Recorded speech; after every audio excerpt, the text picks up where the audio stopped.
चलाना और हमला करना, तो उसका एक FIR हुआ। तो टोटल 3 FIR अभी तक इस मामले में हुए हैं।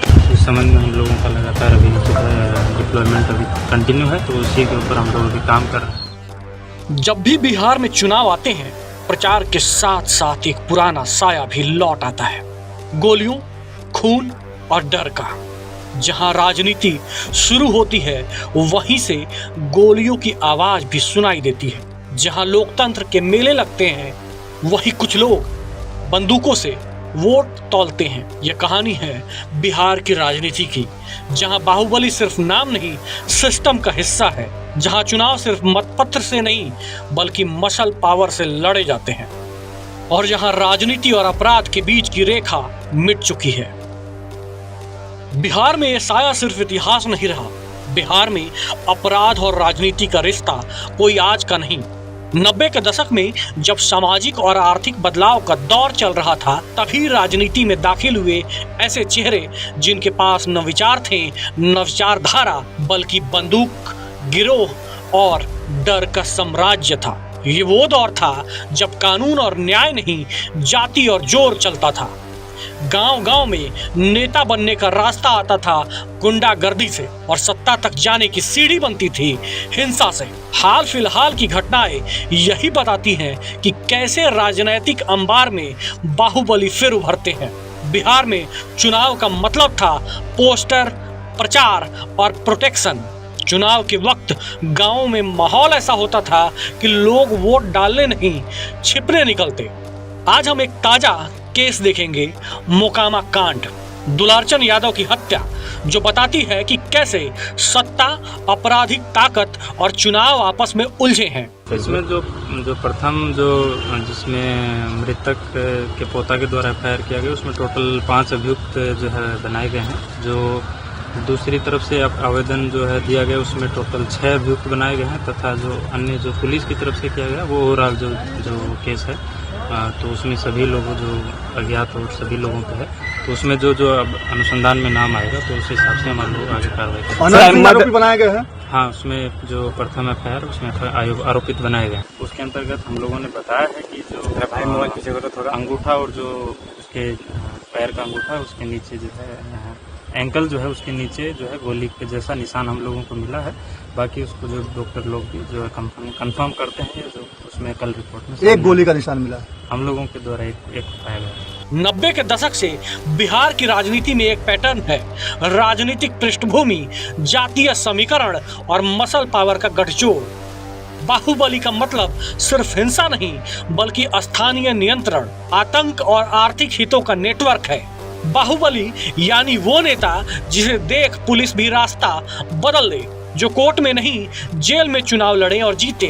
ऐसे नाम जिन्होंने सिस्टम को मजाक बना दिया।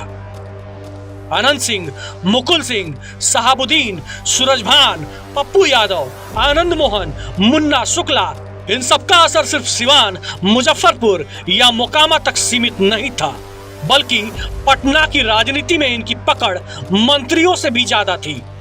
चुनावी वक्त में बाहुबली 2 तरीके से सक्रिय होते हैं, एक सीधे भय फैलाकर वोट बैंक नियंत्रित करना, तो दूसरा सत्ता पकड़कर सरकारी ठेके अपने हित में मोड़ना। इनके पास 2 ताकतें थीं, जातीय समीकरण और आतंक का इकोनॉमी मॉडल। वो जानते थे कि वोट सिर्फ विचार से नहीं, डर से भी डलवाया जा सकता है। जब सत्ता और अपराध का गठबंधन मजबूत हो जाता है तो लोकतंत्र कमजोर पड़ने लगता है। 31 अक्टूबर 2025 मोकामा, जन सुराज समर्थक दुलारचंद यादव की हत्या ने बिहार की चुनावी तस्वीर को जकड़ लिया। घटना के बाद FIR दर्ज की गई और नाम जुड़े कुछ बड़े राजनीतिक और स्थानीय प्रभावशाली नेता के। जब नाम जुड़े तो उसके साथ तीखी राजनीति चल पड़ी। कथित तौर पर घटना रैली के दौरान हुई थी, पर पोस्टमार्टम ने बताया कि मौत केवल पैरों में लगी गोली से नहीं हुई, छाती की चोटें और पसलियों के टूटने की भी रिपोर्ट आई है। मृत्यु के कारण और परिस्थितियों पर सवाल उठे और जांच तेज हो गई। घटना ने तुरंत सियासी विवाद जन्म दे दिया। नेताओं के आरोप प्रत्यारोप, भीषण विरोध और चुनाव आयोग तक रिपोर्ट मांगने तक की नौबत आई। इस घटना ने दिखाया कि कैसे एक हत्या सिर्फ अपराध नहीं रह जाती, ये चुनावी समीकरण, जातीय तालमेल और स्थानीय सत्ता संतुलन को हिला देती है।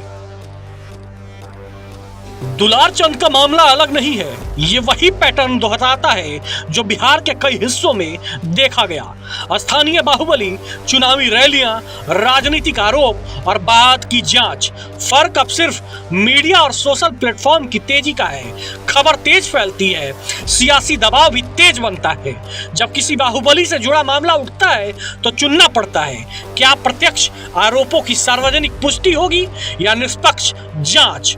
लोकतंत्र के लिए जरूरी है कि कानून बिना डर के अपना काम करे। दुलारचंद केस में एफआईआर दर्ज होना और पोस्टमार्टम के तथ्यों का सार्वजनिक होना इसी प्रक्रिया का हिस्सा है। पर नतीजे तभी टिकाऊ होंगे जब जांच स्वतंत्र और पारदर्शी हो। बाहुबली तभी तक ताकतवर रहेंगे जब तक लोग डर या सुविधा अनुसार चुप रहेंगे। वोटर एजुकेशन, सरकारी जवाबदेही और स्थानीय नागरिक संघर्ष ही ऐसी चीजें हैं जो इस चक्कर को तोड़ सकती हैं। पुलिस, न्यायपालिका और चुनाव आयोग की धीमी तेज कार्रवाई अंततः मायने रखती है। फिर भी असली दबाव तब आएगा जब राजनीतिक पार्टियां अपराध पृष्ठभूमि वाले नेताओं से दूरी बनाए और स्थानीय लोकतांत्रिक संस्थाएं मजबूत हों। दुलारचंद केस ने तुरंत सवाल उठाए और वही सवाल सुधार की राह भी दिखा सकते हैं। बिहार की सत्ता कथा में बाहुबली पुरानी बीमारी है। दुलारचंद यादव की हत्या ने ये फिर याद दिला दिया, पर हर घटना के बाद चुनने का मौका जनता के पास आता है। डर के आगे झुकना या कानून और लोकतंत्र का हाथ थामना। जिस दिन अधिक लोग समझकर और निर्भीक होकर वोट डालेंगे, उसी दिन बाहुबली का साया हटेगा और घटेगा।